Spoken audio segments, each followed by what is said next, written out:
जय हिंद जय बिहार। आज मतलब देश के प्रति कैसे लोगों का नजरिया है, कैसे लोगों की भावना है, आजादी के बाद अपने देश के बारे में लोग क्या सोचते हैं, भारत में खुद रहने वाले लोग, इसके लिए ये हमारे महान कवि बद्री नारायण चौधरी प्रेमधन बहुत दुख वेदना व्यक्त किए हैं कि हम भारत के लोग, यही भारतीय धरती पर जब विदेशी आते हैं तो यहाँ का गुणगान करते हैं। जैसे मैक्स मूलर, जैसे ही भारत और भारत के गुण इतना बखान किए कि धरती की मिट्टी से लेकर वनस्पति, नदी, निर्झर, नाले, तीर्थस्थल, तमाम चीजों का मार्मिक चित्रण किया, वर्णन किया है। और हमारे भारतीयों को अपने भारतीय कहने पर गर्व नहीं बल्कि लज्जा आती है। यह सबसे शर्म की बात है। हमें तो गर्व है भारतीय होने पर। आइए कवि क्या कहते हैं जरा इनके बारे में देखें। स्वदेशी, देखिए साफ पता चलता है स्वदेशी। अपने देश के बारे में, अपने देश पर गर्व करने से लोग संकोच करते हैं, जबकि विदेशी को भी गर्व होता है भारत पर, भारत की ज्ञान पर, भारत की संस्कृति पर, भारत की धरोहर पर, भारत की अभिलेखों पर, भारत के संग्रहालयों पर, भारत के वनस्पतियों पर, नदियों पर, निर्झरों पर, तालाबों पर, सभी पर गर्व होता है विदेशियों को। और इसकी चर्चा मैक्स मुलर ने की है। लेकिन अब सवाल यह है कि जो लोग अज्ञानी है, उसे ज्ञान ही नहीं है, तो क्या किसी की विशेषता जान पाएगा? विशेषता जानने के लिए उसके अंदर ज्ञान होना चाहिए। तो आप सबसे अपील है कि आप अपने देश की गरिमा को पहचानें और भारतीय होने पर गर्व महसूस करें। हमें तो गर्व है कि हम भारतीय हैं। अगर परमात्मा ने हमें दूसरी जन्म दिया तो मैं किसी भी तरह, किसी भी योनि में, पर भारत की मिट्टी में जन्म लेना पसंद करूंगा। ये मेरे दिल से हार्दिक अभिलाषा है। आइए कवि बद्री नारायण अपने देश के बारे में बताते हैं कि अपने देश के लोग किस तरह भारत के बारे में सोचते हैं। विदेशी चाल ढाल, रहन सहन, वस्त्र बसन, कपड़े लत्ते, तमाम चीज, यहाँ तक कि गाड़ी भी, वाहन भी, सब चीज, कल कारखानों से उत्पादित वस्तुएं, तमाम चीजों पर कैसी वेदना लिए हैं कि हमारे भारत की वस्तुओं का अपमान हो रहा है, भारतीयों का किस तरह अपमान हो रहा है, हम विदेशी चाल चलन में ढल रहे हैं, अपनी सभ्यता संस्कृति को छोड़ रहे हैं। कवि बहुत दुख प्रकट किए हैं। और यही कवि कहते हैं कि हम लोगों को अपने सामान, अपनी वस्तुओं, अपनी तमाम चीजों पर गर्व होना चाहिए।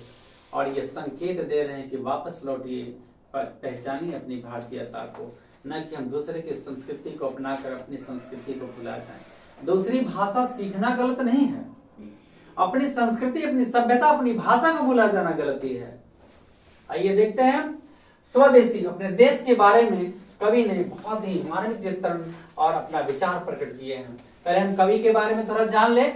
कवि भारतेंदु का, बद्री नारायण का जन्म 1855 ईस्वी में मिर्जापुर उत्तर प्रदेश में हुआ था। ये भारतेंदु युग के कवि हैं। वे काव्य और जीवन दोनों क्षेत्रों में भारतेंदु हरिश्चंद्र को अपना आदर्श मानते हैं, अपना आदर्श मानते हैं।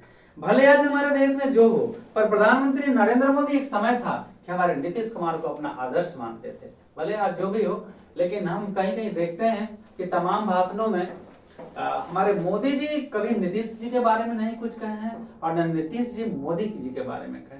तो कहीं ना कहीं दोनों में विद्वता का गुण है। तो जो एक गुण होगा जिनके अंदर, वो किसी की शिकायत नहीं करते हैं। अज्ञानी लोग किसी की शिकायत करते हैं, क्योंकि परमात्मा ने हर एक व्यक्ति में विशेष गुण दिया है, सिर्फ उसे पहचानने की जरूरत है। कोई खेलने में तेज होता है, कोई पढ़ने में तेज होता है। तो तरह तरह के कलाएं हैं जिसमें कोई व्यक्ति, कोई तलवारबाजी में निपुण होता है। तो तरह तरह की कलाएं हैं जिसमें किसी न किसी व्यक्ति को परमात्मा निपुणता देता है। शायद आले आले कोई लोग होते हैं ऑलराउंडर, जो हर क्षेत्र में उनका वर्चस्व होता है। आइए, इन्होंने 1874 ईस्वी में मिर्जापुर में रसिक समाज की स्थापना की। वे साहित्य सम्मेलन के कलकत्ता अधिवेशन में सभापति भी रह चुके हैं। उन्होंने राष्ट्रीय स्वाधीनता की चेतना को अपना सहचर बनाया और साम्राज्यवाद तथा सामंतवाद का विरोध किया। ये तो बिल्कुल सही है। सामंतवाद और साम्राज्यवाद का अपना विस्तार करते जाएंगे, तानाशाही दिखाएंगे, तो कवि का काम ही है कि जहां ना पहुंचे रवि, वहां पहुंचे कवि। तो विरोध करेंगे, तो कवि का कलम किसी से आज तक डरा है, न डरेगा। प्रेमधन सर्वस्व से संकलित दोहों का यह गुच्छ स्वदेशी शीर्षक कविता के अंतर्गत ये प्रस्तुत किया गया है, जो आज पढ़े जाएंगे। दोहों की विषय वस्तु और उनका काव्य वैभव इसके शीर्षक की सार्थकता प्रदान करते हैं। कवि की चिंता और उसकी स्वर भंगिमा आज कहीं अधिक प्रासंगिक है। कवि कहते हैं कि कुछ लोग अंग्रेजी भाषा सीख करके, विदेशी भाषा सीख करके अंग्रेजों की डफाली हैं, चमचागिरी करते हैं, चापलूसी करते हैं। लज्जा आनी चाहिए ऐसे लोगों के कि अपने भारत का अपमान करते हैं। आइए कवि क्या कहे हैं, देखते हैं इनके भावों को, इनके विचारों को, और देख लेते हैं कि क्या ये कह रहे हैं। क्या हमें परिवर्तन लाना जरूरी है या नहीं है, या हम भारतीयों के आज तक गुलाम बने रहे हैं। आज हम देखते हैं कि हमारा कुछ कानून व्यवस्था भारतीय है, पुलिस प्रशासन, आर्मी क्षेत्र में कहना नहीं चाहिए, लेकिन आज भी अंग्रेजी हुकूमत सब कुछ चलते रहता है। इसमें बदलाव अति आवश्यक है। हम सभी से अपील करेंगे कि परिवर्तन जरूरी है, अंग्रेजी चीजों का त्याग करना चाहिए। अब इसमें लिखिए स्वदेशी, अपने देश के बारे में बहुत दुख व्यक्त करते हुए हमारे महान कवि प्रेमगंज जी कहते हैं, सबे विदेशी वस्तु नर गति रति रीत लखात, सबे विदेशी वस्तु नर गति रति रीत खात, भारतीयता कछु न अब भारत में दर्शात। हमारे कवि कह रहे हैं कि जितने भी मनुष्य हैं वो सब विदेशी वस्तुएं, स्वभाव, लगाव, पद्धति सभी में ढलते चले जा रहे हैं। ये कवि कह रहे हैं कि जितने भी हमारे भारतीय लोग हैं ये विदेशी गति, स्वभाव, रति, लगाव, रीत, पद्धति, स्वभाव, लगाव, पद्धति, ये सब में अपनी भाषा प्रयोग करने में उनको लज्जा आती है, लेकिन दूसरे की भाषा प्रयोग करने में गर्व महसूस करते हैं। देखिए तीनों चीज के बारे में कहें, स्वभाव भी अंग्रेजी अच्छा लगता है, विदेशी अच्छा लगता है लोगों को, लगाव दूसरे लोगों से अच्छा लगता है, पद्धति वहां की अच्छी लगती है, संस्कृति। तो कवि को सबसे बड़ा दुख पता है, बहुत दर्द प्रकट करते हैं और कहते हैं कि आज जो लोग हैं हमारे भारतीय लोग, वो विदेशी संस्कार, विदेशी स्वभाव और विदेशी पद्धति अपना रहे हैं। अपनी पद्धति अपनाने में, अपनी संस्कृति को अपनाने में लज्जा महसूस होती है उनको, लखाते हैं, लज्जा महसूस करते हैं। भारतीयता कछु न अब भारत में दर्शात, कवि को दर्द होता है कि हमारे भारत में भारतीयता नहीं नजर आता है। भारतीयता कब नजर आएगा? जब हमारी संस्कृति में लोग चलेंगे, पहनाव, रखाव, चाल चलन, वेशभूषा, संस्कृति, इन सबको अपनाएंगे, तभी तो भारतीयता लगेगा ना भारत के अंदर। मनुज भारती देखी को सकत नहीं पहचान, मुसलमान हिंदू किंधों कहे हैं ये क्रिस्तान। देखिए कितना दर्द है कवि को। मनुज भारती देखी कोई, भारतीय मनुष्य को कोई देख करके, मनुज भारती देखी को सकत नहीं पहचान। कवि कह रहे हैं कि कितना दुख हो रहा है हमें कि भारतीय लोगों को देख करके अब कोई पहचान नहीं सकता है कि ये भारतीय है। कैसे? मुसलमान हिंदू किंधो कहे हैं ये क्रिस्तान। कहते हिंदू क्या, मुसलमान क्या, क्रिश्चियन क्या, सिख ईसाई क्या, कोई नहीं पहचाने जा रहे हैं कि वे भारतीय हैं। सब कुछ बदल चुका है। पढ़ी विद्या परदेश की, बुद्धि विदेशी पाए।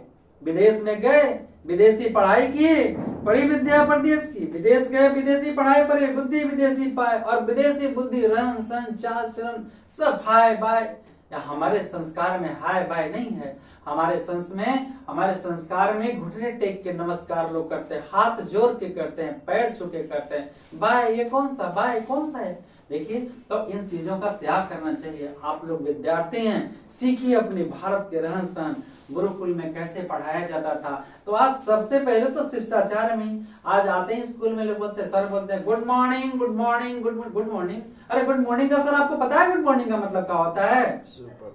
सुप्रभात, है ना, सुबह का प्रभात, सुबह का नमस्कार। तो अब इसको हिंदी में भी तो बोल सकते हैं, सीधे बोल देंगे नमस्कार, तो लज्जा आता है। हाँ मैं तो हाथ जोड़ते देखता है ना, बच्चे को छोड़ो मास्टर को भी हाथ जोड़ने में लज्जा। गुड मॉर्निंग, कैसे हो, हाउ आर यू। अरे तरीका क्या हो गया आपको? How are you, how are का मतलब है आपको पता? यही हाउ आर यू अंग्रेजी को गुलाम बना दिया था भारत को। तो अपनी पहचान सीखिए। मैं ये नहीं कहता कि आप अंग्रेजी मत बोलिए, जो हिंदी बोलता है उससे अंग्रेजी बात करेंगे, अंग्रेजी बोलता है उससे हिंदी बात करेंगे लजा के, कि हमारा अंग्रेजी धरा जाएगा गलती। अगर अंग्रेजी आपको आता है तो अपने से एक्सपर्ट, धन, ताकत और ज्ञान अपने से ताकतवर पर इस्तेमाल करना चाहिए। तब देखते कि जिसको नहीं अंग्रेजी आता है मुंह में उंगली डाल के लोग बोलवाते हैं। आपके बड़े बड़े राइटर लिखे हैं कि दूसरी भाषा सीखना गलत नहीं है, पर अपनी संस्कार को छोड़ना गलती है। तो क्या अपने संस्कार को आप लोग भूल जाएंगे? नहीं सर। क्या बोलेंगे? गुड मॉर्निंग, नमस्ते।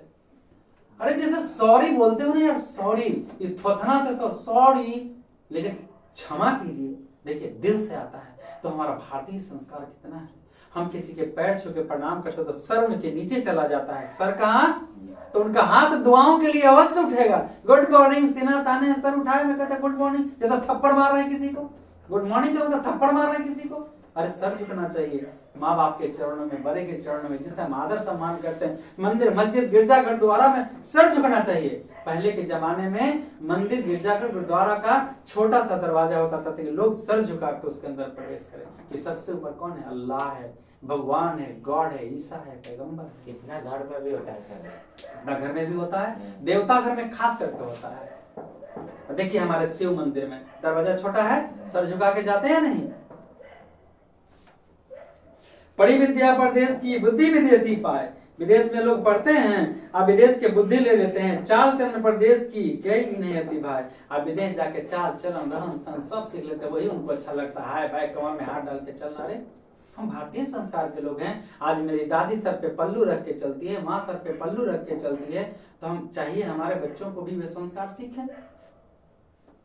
अब एक आदमी कहता है मुसलमान लोग नमाज पढ़ते हैं ना तो मथवा ढक है। अरे बेवकूफ, हिंदू धर्म के बारे में जान और बता, संस्कार में लिखा है कि नहीं कि सर ढक के पूजा करना चाहिए।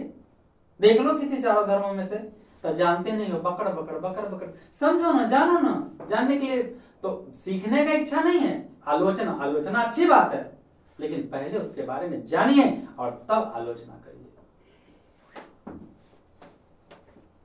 ठटे विदेशी ठाठ सब, बन्यो देश विदेश। ठाठ बाट रहन सहन ये सब कुछ विदेशी होते जा रहा है। यहां तक कि घर में पहले आंगन रहता था, आंगन खत्म, तुलसी का पौधा सब खत्म। ठाठ विदेश, ठटे विदेशी ठाठ सब, बन्यो देश विदेश। सपने हूं जिनमें न कहूं, भारतीयता विलेश। ठाठ बाट रहन सहन सब विदेशी यहाँ पे आ गया। सपनों में भी अब उनमें भारतीयता नहीं दिखता है। मोड़े वाला बुरवानों के फुल पैंट देखा एकदम इन करके टाई लगा के, टाई का मतलब समझ में नहीं आता। टाई लगा लो, टाई किसको लगाना चाहिए ये भी नहीं पता है, पता है ना? तो टाई तो हर चीज का जानेंगे, कोई चीज बुरा नहीं है। शौक, शौक तो एक सीमा रेखा के अंदर। अगर सीता माता लक्ष्मण रेखा नहीं पार करती तो क्या अपहरण हो जाता? नहीं। अगर हम बिना सोचे समझे, हम लोग मूर्ख थे। मूर्ख चेतन किसको कहा गया? मूर्ख चेतन आदमी किसे कहा गया है? जो अविश्वासी पर विश्वास कर ले, बिन बुलाए आता है और बिन कहे बोलता है। तो यही ना सोच के हमारे मुल्क में घुस गया, घुसा फिर शासन किया, सब बर्बाद कर दिया तहस नहस। तो अब नहीं, अब नहीं, ऐसा नहीं चलेगा। ठटे विदेशी ठाठ सब, बन्यो देश विदेश। ठाठ बाट हम विदेश का लाते जा रहे हैं और अपना देश भी परदेश बन गया, विदेश बन गया। सपने हूं जिनमें नहीं भारतीयता लेस। अब सपने में भी किसी में विदेश से जब आते हैं, खास करके जो विदेश से आते हैं हमारे देश में पढ़ लिख करके लोग, तो उनका विदेशी बोलचाल है ना, जैसे कैसे वो फिल्म में गया था कि कहा गुड मॉर्निंग चाचा जी, मारा एक झापड़ खींच के। अब हिंदी बोल लगा, चाचा जी प्रणाम, चाचा जी प्रणाम, गोड़ धर के। बड़े फिल्म में है। तो बम्बई गया, भाषा कैसे सीखा था? हाँ, तेरे को मेरे को, तो लगा झापड़ तो सीख गया ना। तो आज बड़ों को चाहिए, बड़ों को भी गर्व होता है, मेरा बेटा अंग्रेजी बोलता है। अरे अंग्रेजी का मतलब तू समझता है कि गाली दे रहा है कि क्या दे रहा है तुमको? हाँ? अंग्रेजी जो जाने उसके सामने अंग्रेजी बोलिए, जो नहीं जानता उसके सामने वही भाषा में बात करिए। बोली सकते हिंदी नहीं, लीजिए कभी कहिए दिए, बोली सकते हिंदी नहीं, अब मिले हिंदू लोग। कह रहे हैं कि मिलजुल के सब लोग अब हिंदू भी हिंदी नहीं बोलना चाहते हैं, अंग्रेजी है। अंग्रेजी भाखत करत, अंग्रेजी भाखन करत, अंग्रेजी उपभोग। कहते कि अंग्रेजी खइबो करते हैं, अंग्रेजी उपयोगो करते हैं, उपभोगो करते हैं। अंग्रेजी सामानों लेके चलते हैं, खाते पीते रहन। चाइनीज फास्ट फूड का होता है ना, क्या मार भात चोखा में क्या स्वाद, क्या ताकत है। नमक रोटी लिट्टी पहले शाम के खाया जाता, तो चाट चाउमीन पेट में होता है का चीज? गैस। बुझ रहे हैं ना? तो जैसा खाइएगा वो पेड़ बबूल का आम कहां से? बोली सकते नहीं हिंदी, अब मिले हिंदू लोग। हिंदू लोग मिलजुल के भी अब हिंदी बोलना पसंद नहीं करते। How are you, good morning, पता नहीं है कौन गुड मॉर्निंग में लगा हुआ है। अंग्रेजी भाषण करते, अंग्रेजी उपयोग, अंग्रेजी खाते भी, अंग्रेजी बोलते भी, अंग्रेजी उपयोग भी करते हैं। अभी हमने के धोतिया में ना रखली हो एकरा से का बोले हैं बिस्मिल्लाह खां, ये फटी लुंगिया पर हमको भारत रत्न नहीं मिला है, सुर पर मिला है। ये देखिए भारत रत्न की बात है तो तनी मनी पढ़ लेता है और tie tie CO2 carbon Im2 अंग्रेज, मतलब क्या यार एकदम इतने में कहता है कि हम बड़का विद्वान हैं। अंग्रेजी वाहन वसन वेश रीति और नीति, अंग्रेजी वाहन वसन वेश रीति और नीति, कह रहे हैं कि अंग्रेजी वाहन कपड़े लत्ते रीति रिवाज सब लोग सीखते जा रहे हैं अंग्रेजी वाहन मतलब गाड़ी वाड़ी, अंग्रेजी वाहन वसन वेश रीति और नीति, कहते अंग्रेजी वाहन कपड़े लत्ते रीति रिवाज नीति सब विदेशी सीखते जा रहे हैं, जबकि नीति में हमारा भारत, मैक्स मुलर कहें कि भारत में सीखने योग्य है, भारत की नीति सीखने योग्य है, राजनीति सीखने योग्य है। अंग्रेजी रुचि गृह सकल वस्तु देखे विपरीत, कहते कि सबके रुचि अंग्रेजी है, अपन घर अपने समाज अपने वस्तु को सब चीज विपरीत दिशा में देख रहे हैं। घर भी बना रहे हैं तो अंग्रेजी टाइप का लोग बना रहे हैं। कहाँ इंडियन घर में आंगन, आंगन में चौपाल, कैसे तुलसी का पौधा, कहाँ है देवता घर, कहाँ है अब वास्तुशास्त्र, कहाँ है, सब वास्तुशास्त्र खत्म हो गया। तो अंग्रेजी देखिए, अंग्रेजी लोग कहते भाई अंग्रेजी डिजाइन से बना है, अरे कहाँ अंग्रेजी, कहाँ है अंग्रेजी। डेढ़ मने मर गया और डेढ़ मने पापा और मम्मी मने लाश और मम्मी मने बताइए बाप के और मर गया और मम्मी मेरी लाश है। इस स्पेलिंग तो गड़बड़ाएंगे तब बोल न देंगे जी, दोनों में तो एक ही बतवा होता है। क्या माई कहिए कितना प्यार आता है, माई सब कितना अच्छा शुद्ध होता है। अंग्रेजी वाहन वसन वेश रीति और नीति, कहते हैं कि अंग्रेजी वाहन कपड़े लत्ते रीति रिवाज नीति सब लोग सीख रहे हैं। अंग्रेजी रुचि हो गया, उनका घर भी हो गया, सकल वस्तु देख विपरीत, अपने यहाँ के सब चीज विपरीत दिशा में देखते हैं, उसके बारे में नहीं सोचते, सब विदेशी सीखते हैं और ला के यहाँ बना देते हैं। हिंदुस्तानी नाम सुनी अभी सकुची लजात, कोई कहते कि भारतीय हैं तो लजा जाते हैं। जैसे बिहारी, कौन कहते बिहारे में है और बिहार का शिकायत नहीं, अरे शर्म नहीं आता है कि तेरे मिट्टी तुम में तो लगा हुआ है, ये छोड़ो भाई, तेरे माए में, तेरे बाप में, तेरे दादा में, तेरे दादी में, तेरे पूरे खानदान में मिट्टी लगा है बिहार का, मत करो मेरे भाई बिहार का अपमान, हम तुम्हारे हाथ जोड़ते हैं क्योंकि इस मिट्टी इसमें भी लगा है। बस हम नम्र निवेदन करते हैं कि बिहार की धरती का अपमान न करें, क्योंकि यही मिट्टी से लगा है और फिर इसी मिट्टी में मिल जाओगे। अगर बिहार का अपमान करते हो तो थोड़ा सा शर्म करो कि शरीर तेरा जलेगा तो इस मिट्टी में कैसे मिल पाओगे। अगर लज्जा है तो बिहार से माफी मांग लो एक बार दिल से कि हम बोले वो गुनाह हुआ, पाप हुआ है। हिंदुस्तानी नाम सुनी अभी ये सकुची लज्जात, अगर कह दीजिए क्या भारतीय हैं तो लाज लगता है भारतीय है, अरे हैं भारतीय, भारतीय है नहीं तो नहीं है। भारतीय सब वस्तु ही सोए हाय निगाह, मतलब घिनात, भारतीय वस्तु देख के लोग घिनाते हैं। इंडियन है ना, चाइनीज चाहिए, तो कोरोना लेके आया था चाइनीज तक काहे नहीं लिए थे, कोरोना लेना चाहिए था जी। चाइनीज अगर बढ़िया है, चाइनीज बत्ती बढ़िया है, चाइनीज गाड़ी बढ़िया है, चाइनीज मोबाइल बढ़िया है, चाइनीज लाइट बढ़िया है, तो चाइनीज कोरोना भी बढ़िया था, देश से लेना चाहिए था। तो माए बाप बेटा बेटी सबको तो भूलते जा रहे थे, बेटा को छोड़ दिया लोग मरने के लिए, बेटी को लोग छोड़ दिया, बाप को छोड़ दिया, क्रियाक्रम नहीं किया, छूने नहीं किया, तो कहा चाइनीज बढ़िया था तो अपनाना चाहिए था अपने ही अपने दिल से। ऐ हिंदुस्तानी जरा सोचिए सोचिए, वो लगा लेते दिल से तब हम मानते आपको, भागते थे। हम तो कोरोना में पढ़ा रहे थे कि मेरे बेटे का भविष्य है। हिंदुस्तानी नाम सुनी अभी ये सकुची लजात, हिंदुस्तानी नाम सुन के लोग लजाते हैं कि हिंदुस्तानी कह दिया, अरे हाँ हिंदुस्तानी कहबे करेंगे। भारतीय सब वस्तु ही सोए हाय घिनात, भारतीय वस्तु को देख करके लोग घिनाते हैं भारतीय। देशे नगर बनिक बनी सब अंग्रेजी चाल, हाटन में देखूं भरा बसे अंग्रेजी माल। देख नगर बनिक बनी, कह रहे हैं कि नगर बस्ती कहीं भी देखिए सब जगह अंग्रेजी चाल रहन सहन है, सब जगह वेशभूषा, नगर गांव वेशभूषा रहन सहन सब अंग्रेजी हो गया। हाटन में देखूं भरा बसे अंग्रेजी माल, चारों तरफ हाट बाजार में देखिए तो अंग्रेजी माल भरा, अंग्रेजी वस्तु, अंग्रेजी चाइनीज, अंग्रेजी घड़ी, अंग्रेजी मोबाइल, अंग्रेजी लाइट है ना, सब मतलब चाइनीज लाइट, सब विदेशी। अब गर्व होता है हमारे पास टीवी चाइनीज है, मोबाइल चाइनीज है। हमारे तो भैया भी भारत वाला, अब तभी कहते हैं कि भारत के 1500 के। जिनसो संभल सकत नहीं, जिनसो संभल सकत नहीं, तन की धोती ढीली ढाली। कह रहे हैं कि जिनके शरीर पर ढीली ढाली धोती नहीं संभल रही है, देश प्रबंध करी यह है, कैसे खाम खंगाली। और विदेशी चीज के पेन के टाई बांध के आप पूछो कि टैया बांधे आता है बउआ, तो न सीखे को न बताया है, तो बांधेला सीखो। हे सारा वैल्यू खत्म। जिनसे संभल सकत नहीं, तन की धोती ढीली ढाली, जिनसे धोती नहीं संभलती है ढीली ढाली, देश प्रबंध करेंगे ये यह कैसी खाम ख्याली। लेकिन विदेशी चीज उपयोग करते हैं, ये कैसा ख्याल है लोगों का, कैसा सोच विचार है।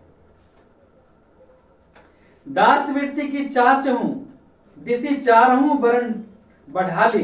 कह रहे हैं कि दास प्रथा शुरू है, शुरू से भी हमारा 4 वर्ण था, ब्राह्मण क्षत्रिय शूद्र और वैश्य, ठीक है। तो वहां तो लोग बंटवे किया, अब यहाँ दास, अंग्रेज के लोग चापलूसी करेंगे, चमचागिरी। चमचा सगरो रहता है, स्कूल में, कॉलेज में, घर फोड़ना, स्कूल फोड़ना, गांव फोड़ना, चमचावन रहता है, कोई मालिक के, हाँ डॉक्टर के चमचा रहता है, हॉस्पिटल के चमचा रहता है, जमीन के, हाँ देखिए एकरे आजकल बोले वाला है।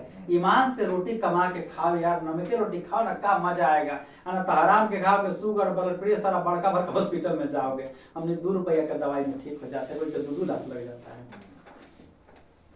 दास वृत्ति की चाच हूं, दिसी चारहूं बरस बढ़ा ली। चारों तरफ में दास प्रथा लोग अपना लिए। अरे आप चापलूसी काहे कर रहे हैं कि उससे फायदा होगा, तभी ना आप चापलूसी कर रहे हैं। तो कहाँ है, आप उसके दास हैं, उसके गुलाम हैं। और कब तक गुलामी करोगे, अंग्रेज चला गया, गुलामी सीखोगे, अपने बल पर जीना सीखो। ए गुलामो, ए चमचो, सीखो अपने बल बूते पर जीना। कब तक चमचागिरी करते रहोगे, कब तक गुलामी, कब तक डफाली बने रहोगे। फलना के बांसुरी बजाओ अंग्रेज की तरफ डफाली।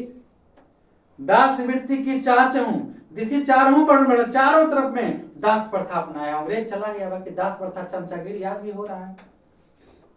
करत खुशामद झूठ प्रशंसा, मानो बने डफाली। कह रहे हैं कि झूठी प्रशंसा करते हो, कहाँ डफाली बन के बाजा बजाते हो। अपने दम पर जीना सीखो, भारतीय संस्कार अपनाओ। हमारे भारतीय संस्कार में कहीं ऐसा नहीं लिखा हो किसी के पेट पर लात मारो, किसी के साथ गुनाह करो, किसी के गलती करो, मतलब ये कुछ भी नहीं लिखा। किसी की चमचागिरी करो अपने दम पर।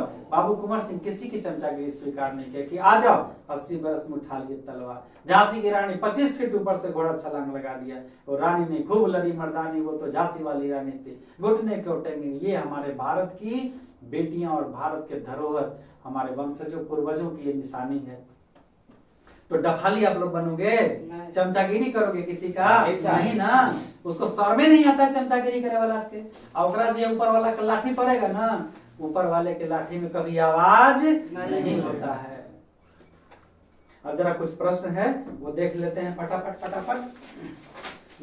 तो भारत में भारतीयता क्यों नहीं दिखाई पड़ता है? कवि को भारत में भारतीयता इसलिए नहीं दिखाई पड़ता है क्योंकि यहाँ आचार विचार, खान पान, रहन सहन, वेशभूषा सब बदल गया है। इसलिए कवि को भारत में भारतीयता दिखाई नहीं पड़ता है। लोग विदेशी रंग में रंगने के कारण अपनी सभ्यता संस्कृति को भूल गए हैं। स्वदेशीपन से लोप हो गया है और भारतीय कहने पर भी संकोच करते हैं। हम भारतीय हैं तो संकोच नहीं, भारतीय नहीं बोलेंगे। पर ढेर लोग तो अपन जातो बेच देता है। अरे गर्व है, जाति जब है, वर्ण व्यवस्था हो गया तो कहने में कौन सी लज्जा है भाई। तात्पर्य है कि परधीनता के कारण भारतीय लोग अपने पूर्वजों के गौरव को भूल गए हैं, जिस कारण उनके स्वाभिमान भी मर गया है। उनमें भारतीयों के कोई लक्षण नहीं विद्यमान है। लोग चाटुकारिता करते हैं, स्वार्थी। अरे जो चापलूसी जिसका करता है वो समझता है कि हमारी चमचागिरी कर रहा है। एक चापलूसी पर उसको तनख्वाह दो, सब कुछ करो, वो सब जानता है। तो बताइए अपने में मिठू मूर्खे नहीं है, जाहिले में है। वो समझता है कि चापलूसी करता है। अब गांधी जी थोड़ा दिन किए थे, मतलब क्या बोलूं इसे। अब बात भारत में ढेर लोग ऐसे थे न, वरना मेरा भारत की दुर्गतियां नहीं होती। आज भगत सिंह को फांसी पे नहीं चढ़ा दिया जाता, वो तो अमर हो गए। अब आखिर चपलूसवन के क्या हुआ, दुर्गति हुआ कि नहीं हुआ? तो सब चपलूसवन के दुर्गति होगा एक दिन। नेताओं के बारे में कवि क्या रहे? नेताओं के बारे में कवि का कहना है कि वे विलासिता में जीवन जीना चाहते हैं, इसलिए वो चाटुकारिता करते हैं। धोती संभल नहीं पाता है उनका, वे गरीबों का शोषण करते हैं, उनकी मेहनताना भी नहीं देते हैं, स्वयं उसकी कमाई खाकर सुख का उपयोग करते हैं। कह रहे कि ऐसे लोग मेहनत करो, चाटुकारिता चापलूसी मत करके अपना पेट भरो, मेहनत करना सीखो। यहाँ चापलूसों के नेताओं के बारे में ऐसा कवि ने कहा है। कभी डफाली किसे कहा है भाई? डफाली का मतलब क्या होता है? कवि ने डफाली उनको कहा है जो फिरंगी के विरोध के बजाय समर्थन करते हैं। कभी कहता कि विरोध करना चाहिए था अंग्रेजों का, तो समर्थन करते हो, उसकी चापलूसी करते हो, भारतीय लोगों की बात तक जाके करते हो। अगर कोई चापलूस नहीं रहता तो हमारे भगत सिंह को फांसी नहीं लगता, राजगुरु को फांसी नहीं लगता, खुदीराम बोस को फांसी नहीं लगता, देश कब्बे आजाद हो जाता। आज भी चापलूस ने हर जगह चापलूसी करता है, हर जगह जहां देखो वहीं चापलूसी, खुशामद। अरे मतलब क्या बोल इसे लोगों को? अंग्रेज भागा था तो कुचाया तो भागा, तो तुम चपलूस कुचाओगे ना तो उधर पता चल जाएगा। न तो धोबी के कुत्ता न घर के घाट, कैसा मुहावरा है।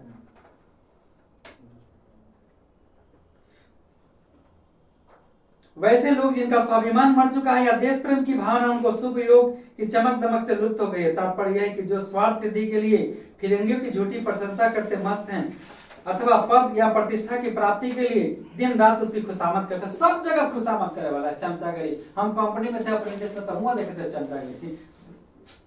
बात तो नहीं बताएंगे आप लोग, क्योंकि ये रहस्य रहेगा, है ना। कवि ने कहने का हर बात नहीं बता सकते हैं, समय आएगा तो बताएंगे, क्योंकि हम लोग मास्टर में पढ़ाने वाले न हैं। कवि कहने का आशा है कि ऐसे लोग जिन्हें न तो अपने आत्मसम्मान की चिंता है, तो चापलूसवन के आत्मसम्मान की चिंता है। हम एक बार देखे थे ऐसा तमाचा मारा ना कि चापलूस के लजाइबे नहीं करता, लाजे नहीं है, हम तो लाजे छोड़ देते। भारतीयता का ख्याल नहीं है, वैसे लोगों को डफाली बजाने वाला कहा है, तो सही में चापलूस लोग तो डफाली है। इन्हें बजा थोड़ा सा, इन्हें बजा थोड़ा सा, टुकड़ा खरीदने की कोशिश की, न बिका तो फिर मालिक के जाके चमचागिरी किए, ये सब होते रहता है। अंग्रेज लोग को भी कहा करता था तुमको यहाँ का जमींदार बना देंगे, तुम टैक्स वसूल करना, ऐसी करता था, और चमचागिरी करवाते रहता था अंग्रेज। ठीक है, तो अब कुछ देख लीजिएगा, मीन में जो क्वेश्चन था वो देख दिए हैं, ठीक है, और अर्थ भी बता दिए हैं। चलिए इसी के साथ जय हिंद जय बिहार।